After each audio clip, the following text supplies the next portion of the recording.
And I'd like to welcome the Bert Bell family. In November, the Pennsylvania Historical Commission dedicated a marker to the late Bert Bell. It was here, in the village of Narberth, that Bell lived and almost single-handedly built the foundation of modern professional football. Bert Bell did it all. He sold the tickets, he coached the team, and he brought home the gate receipts in a cigar box. The old-timers know it, and I hope these guys playing today remember a guy by the name of Bert Bell. If it wasn't for him, you wouldn't be a millionaire. Bert Bell was a player and coach at the University of Pennsylvania. He was the first owner and coach of the Philadelphia Eagles. He later co-owned and coached the Pittsburgh Steelers. But it was his visionary leadership as NFL commissioner from 1946 until his death in 1959 that defines his place in football history. I remember Bert Bell as a figure to me of what a commissioner should be. He was gruff, he was a fan, he loved football. Bert Bell was a guy who, for the first time, people could point to in football, as they had in baseball with Landis. They knew who was in charge. Bell created the draft, which gave the weaker teams first shot at the top college talent. He introduced the concept of revenue sharing, with each team getting an equal portion of the network TV money. What he was saying is not only that we will try to level the field competitively, which was his main goal. It led us to a future where New York was not the center of the universe anymore, that you could play in Green Bay or anywhere else and become a national figure. For 60 or 70,000 people to do this for the Green Bay Packers and the city of Green Bay, it certainly should set an example for some of the larger cities of what enthusiasm and desire and love of sports will do. The pro game flourished in the 1950s, and, like a doting father, Bert Bell guided its every step. Bert Bell was the only commissioner that used to travel around to all the football teams during training camp. And he would always say, gentlemen, there's 3 ways to get you out of this league, all right? Drinking, gambling, and women. And let me tell you something, when you put them all together, you're history. He dearly loved the football players. He would always conclude his talks with the teams with, "This is my home phone number. If you have any problems at all, you can call me at any time of the day or night."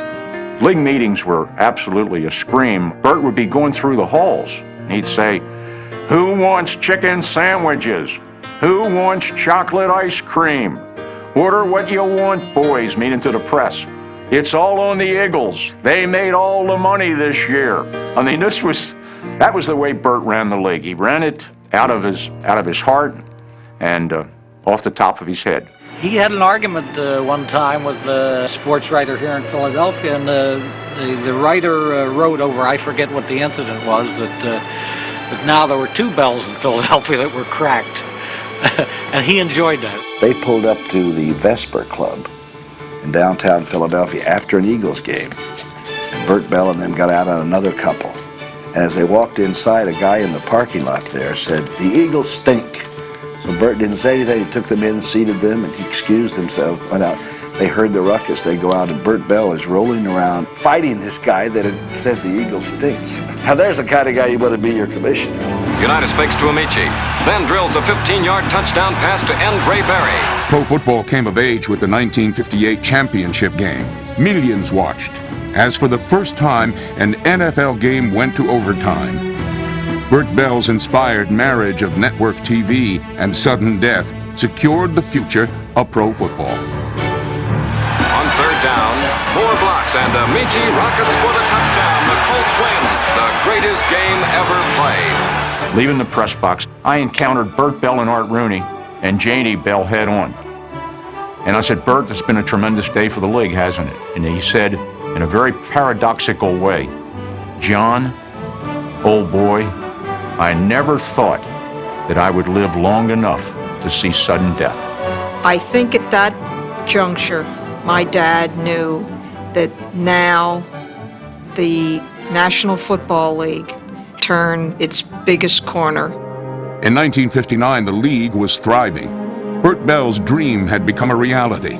But on a warm October day in Philadelphia, the 64-year-old commissioner suffered a heart attack, just as Tommy McDonald scored the winning touchdown. I spun around and I looked back, and everybody on the bench and stuff was running like toward that other end of the stadium, and I'm thinking, hey, the touchdown happened over here, you know. And I went over the wall. It was only like a 6-foot jump, and I ran around. And by the time I had gotten around to the stretcher, he was just about gone.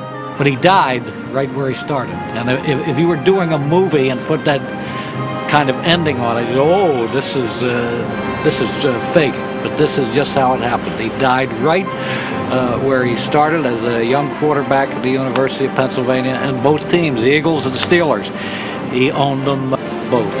In his lifetime, he targeted all his hopes and ambitions, his dreams and struggles to professional football. He took a game and made it America's passion.